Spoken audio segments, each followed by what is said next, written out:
माता पिता अक्सर बच्चों के अकेलेपन की आवाज इसलिए नहीं सुन पाते क्योंकि वे अपनी व्यस्त दिनचर्या में इतने उलझे रहते हैं कि बच्चे की भावनाओं पर ध्यान ही नहीं दे पाते।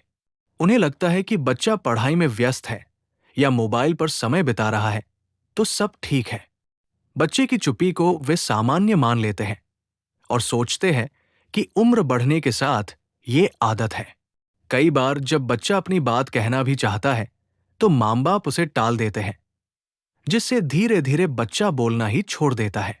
अंकों और उपलब्धियों पर ज्यादा ध्यान देने के कारण भावनात्मक दूरी बढ़ जाती है।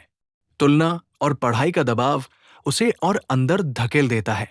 बाहर से बच्चा हंसता खेलता दिखे या सोशल मीडिया पर एक्टिव रहे तो माँ बाप मान लेते हैं कि सब ठीक है, जबकि भीतर से वो बेहद अकेला महसूस करता है।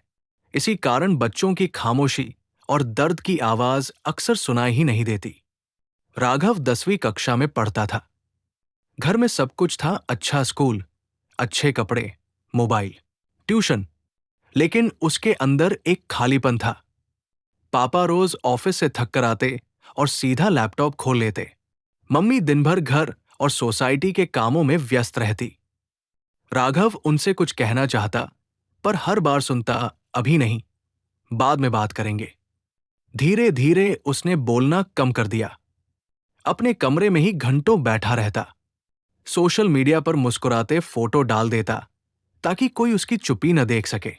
स्कूल की मैम ने एक दिन नोटिस किया, राघव, तुम बहुत चुप हो गए हो, सब ठीक है ना? राघव की आंखें भर आई, लेकिन उसने सिर झुका लिया।